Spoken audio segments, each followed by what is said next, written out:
guys, welcome to Aimo Kitchen. ஒரே மாதிரி உப்புமா செஞ்சு போர் அடிச்சிருச்சா? உங்களுக்கும் போர் அடிச்சிருச்சு, உங்க வீட்ல இருக்கவங்களுக்கும் போர் அடிச்சிருச்சா? அப்போ கண்டிப்பா இந்த மாதிரி ஒரு வாட்டி உப்புமா செஞ்சு பாருங்க, போர் அடிக்காது. ஏன்னா வீட்ல இருக்கவங்க எல்லாம் எப்படி செஞ்சீங்கன்னு கேட்டுட்டே இருப்பாங்க. வாங்க இப்ப வீடியோக்குள்ள போலாமா?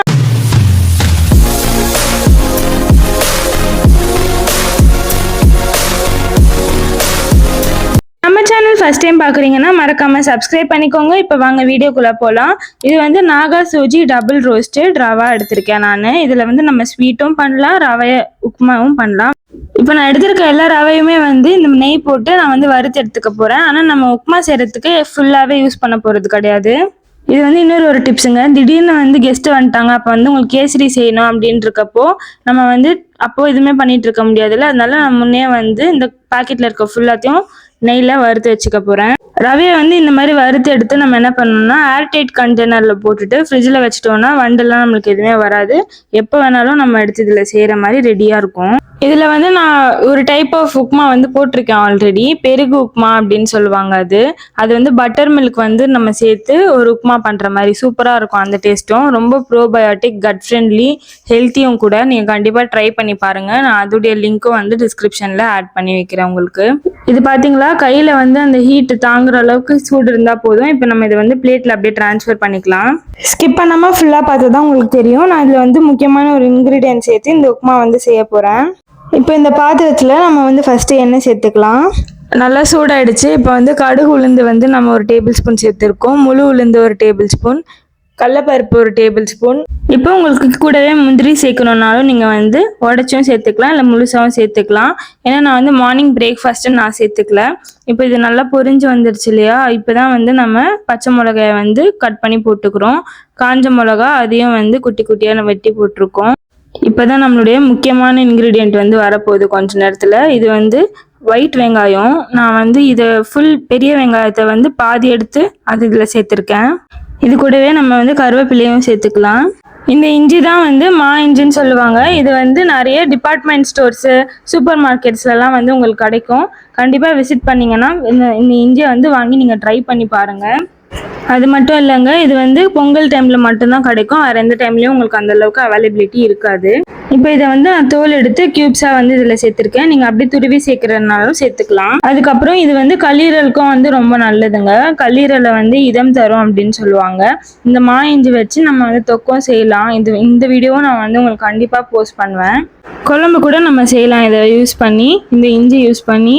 இது வந்து ரொம்ப ஹெல்த்திங்க. அதாவது உங்களுக்கு வந்து சளி, காய்ச்சல் இதெல்லாம் இருந்துச்சுன்னா கண்டிப்பாக அதில் வந்து குழம்பு செய்கிறதுலாம் வந்து ஒரு நல்ல ஐடியா.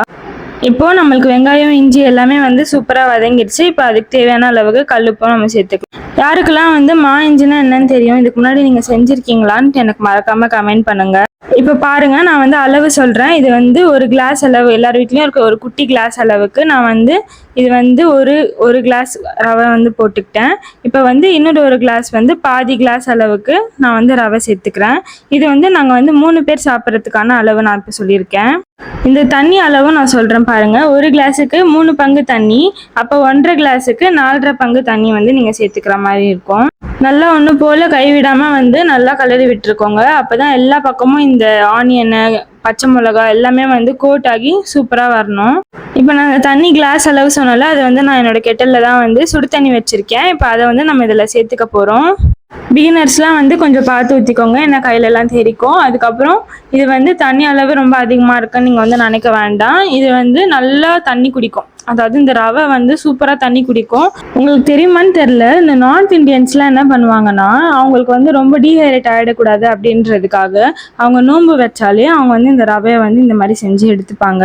அப்புறம் இந்த ரவையோட ஆரிஜின் என்ன தெரியுமா? எங்கேருந்து இது வந்து எதுலேருந்து உருவாகுது இந்த ரவை அப்படின்னு பார்த்தீங்கன்னா, துரும் அப்படின்னு சொல்கிற ஒரு கைண்ட் ஆஃப் கோதுமை. அந்த கோதுமையிலேருந்து தான் வந்து இந்த மேக் பண்ணுறாங்களே. அந்த கோதுமை எதுக்கு யூஸ் பண்ணுவாங்க பார்த்தீங்கன்னா, இந்த பாஸ்தாலாம் செய்வாங்களா, கோதுமையில பாஸ்தான்னு வாங்க பார்த்தீங்களா. இப்போ நான் வந்து டேஸ்ட்டு பார்த்துக்கிறேன் எப்படி இருக்குன்ட்டு. டேஸ்ட்டு பர்ஃபெக்டாக இருக்குங்க. அந்த மா இஞ்சி, பச்சை மிளகா, அந்த ஒரு சாறுலாம் வந்து நல்லா இறங்கியிருக்கு இந்த தண்ணியில்.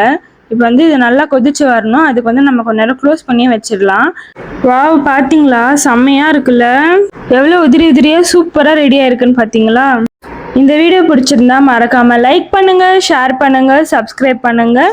இப்போ லாஸ்ட்டில் கொஞ்சோண்டு கொத்தமல்லியும் நம்ம இதில் போட்டுட்டு சாப்பிட ரெடி ஆகிடுச்சு. நல்லா கலரி விட்டுக்கோங்க. இந்த ஸ்டேஜில் வந்து நான் வந்து கீ சேர்த்துக்க போகிறேன். உங்களுக்கு கீ வேண்டாம் அப்படின்னாலும் இந்த ஸ்டெப்பை வந்து நீங்கள் ஸ்கிப் பண்ணிக்கலாம்.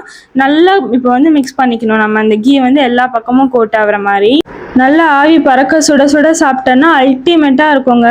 வாங்க சாப்பிட்லாம். தேங்க்ஸ் ஃபார் வாட்சிங். பாய்.